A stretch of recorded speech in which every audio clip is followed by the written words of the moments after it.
Welcome to Thinking Outside the Soil with your host, Johnny Alfalfaseed, where we get to talk story and touch on topics about hydroponics and the farmers who grow the crops and creatures we need to eat.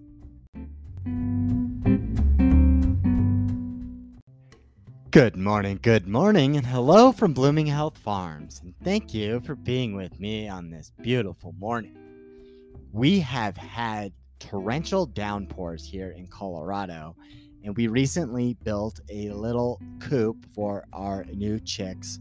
Our Hatch the Chicken program is starting to take off, and we have been inundated with the little ones, and so we built a larger A-frame coop and placed it out in the yard. Well, all of this rain has caused so many challenges, and one of those challenges is putting a bunch of new chicks in a coop. So last night around 2 a.m. I had to shoo the chicks away from the edge of the A-frame that was just covered with chicken wire. So we built a larger A-frame. Half of it is open and half of it is covered, and the chicks are still learning, so I had to rip open the chicken wire at 2 a.m. out there in sweatpants and boots and shirtless, just trying to scurry them to teach them where to go. So it was a fun morning, and then of course it kept raining all day, and it's something that we don't experience normally here in Colorado. At least I've been talking about drought a lot on the show, and now we have all of this rain. It's just torrential downpours and flash flooding, and that flooding just reminds me of some of our farmers in the past that have figured out how to deal with floods better than we have, and how they had manipulated water in ways that we never expected. So what if I told you that we have been doing hydroponics and manipulating water in a lot of different ways for thousands of years? Well, today's episode is a bit of a journey through time and a tour of the world's first hydroponicists. But before we dive into the wonders of the past, I have a small request. If you could be so kind as to leave a review.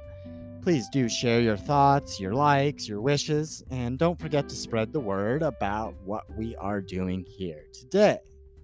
The term hydroponics, as I've mentioned in previous shows, comes from our Greek cousins.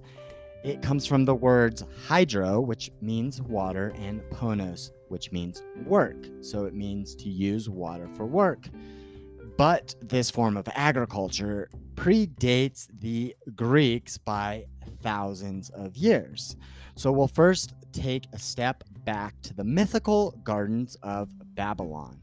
Now, some of you may have heard of these mythical gardens of Babylon. So imagine this, a large pyramid where plants are growing not in the earth, but on stone along terraces where their roots are embedded in a moist, irrigated environment. A marvel of engineering, wouldn't you say? And then from Babylon, we can go all the way to Egypt, where the Nile River was manipulated to grow all different sorts of crops. So imagine early farmers using water to grow date palms in only sand. So they were only using sand to grow a industry of dates. We would likely consider that a primitive form of hydroponics, or a quite productive form of hydroponics.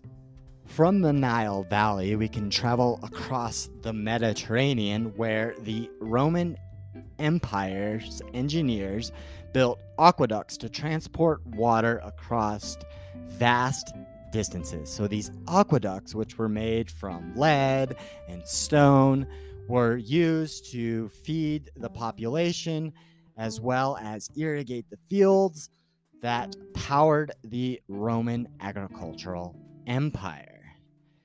And almost 1,000 years later, we can travel across the Atlantic and visit the Aztec Empire, where urban agriculture likely had its roots.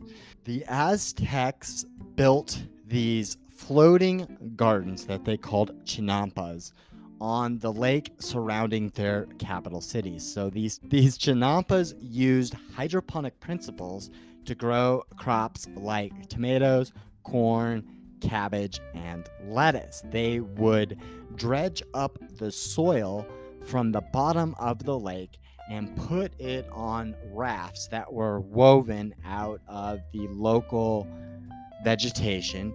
And these rafts would be floated around the lake almost like a gondolier would move around a gondola in those ancient Roman days.